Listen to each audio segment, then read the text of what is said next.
चरखाव block हमारा वाकई मजबूत था। अक्षय भाई यहां बैठा, ये भी उस समय चरखाव ब्लॉक में मैं काम किया। लेकिन बगरा ब्लॉक में मैं अकेला विजय कश्यप के साथ,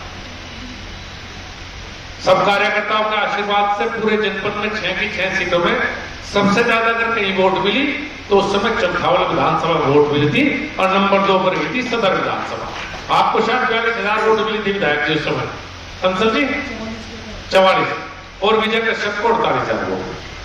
शायद वो राजनीति का मेरी टर्निंग पॉइंट था, क्योंकि मेरे याद है मैं अकेला था उस समय जिसे टिकट नहीं मिला, जिसने चुनाव लड़वाया।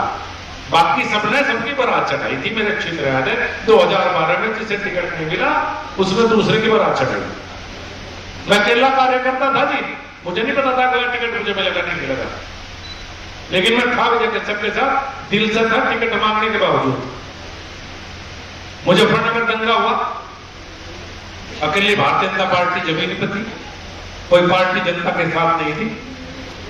उसमें भी जितना प्रयास हुआ लगातार सबके बीच में रहा और गांव तक जाकर संघर्ष करने का काम मैंने किया।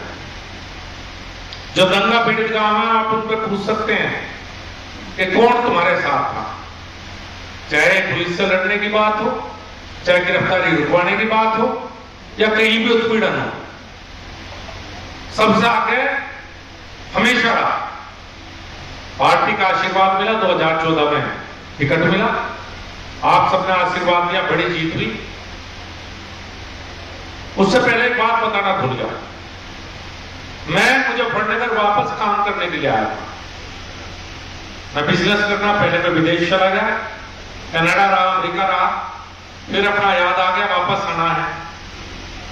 मैं बिजनेस करता था, मैं मुजफ्फरनगर बिजनेस के लिए वापस आया। उस समय के जो वर्तमान सांसद थे उस समय 2009-10-11, उनका एक उसूल था कि मुजफ्फरनगर में कोई बिजनेस करेगा तो उन्हें परसेंटेज देनी पड़ेगी। एक नेक्सस था नेताओं का।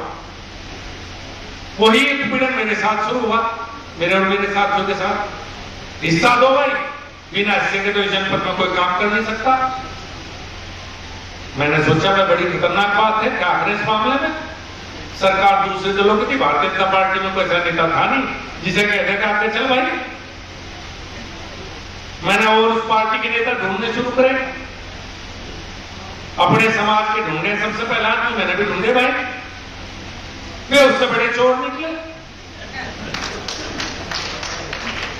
फोन करवाने के लिए पैसे ले जाते थे, मैं बड़ा पीड़ित रहा, कभी फर्जी मुकदमे कभी कुछ। मैं उस पूर्व सांसद को कह आया था मैं तेरी बुद्धि ठीक कर दूंगा, राजनीति करूंगा, इसलिए की राजनीति साफ करनी। जो तुम यहाँ व्यापारी इंडस्ट्रिस्ट और सबका उत्पीड़न करते हो, जो उत्पीड़न ही बंद करा तुम्हारी बुद्धि ठीक करते हैं। इस वजह से राजनीति बनाने का उस समय निर्णय लिया था। मैं आपको बता, ना जनपद में सड़कें थी, ना बिजली थी, माहौल ठीक नहीं, एक अजीब सा तनाव जिले में रहता था। 2014 में आप सबने सांसद बनाया, मोदी जी का धन्यवाद, उन्होंने पहली बार का सांसद को मंत्री बनाया। और मैं सबसे कम उम्र की स्मृति ईरानी थी, नंबर 2 में था जब 2014 में मैं केंद्र सरकार में मंत्री। और मुझे इस बात को मेरे से कोई नहीं छीन सकता कि आपके आशीर्वाद से मुजफ्फरनगर में जन्म लेने वाला मैं पहला व्यक्ति हूं जो केंद्र सरकार में आपका आशीर्वाद से मंत्री बना। मेरे से पहले सौभाग्य किसी को मिला और कोई राजनीतिक पृष्ठभूमि नहीं मेरी, आम किसान परिवार से, कोई राजनीतिक पृष्ठभूमि मेरी नहीं थी। 14 में जब बना बहुत खराब हालत थे साहब, याद होगा, मुझे बताने की जरूरत। फोकस रहा कि जनपद के कानून व्यवस्था बेहतर हो और विकास हो। 10 साल आपने मुझे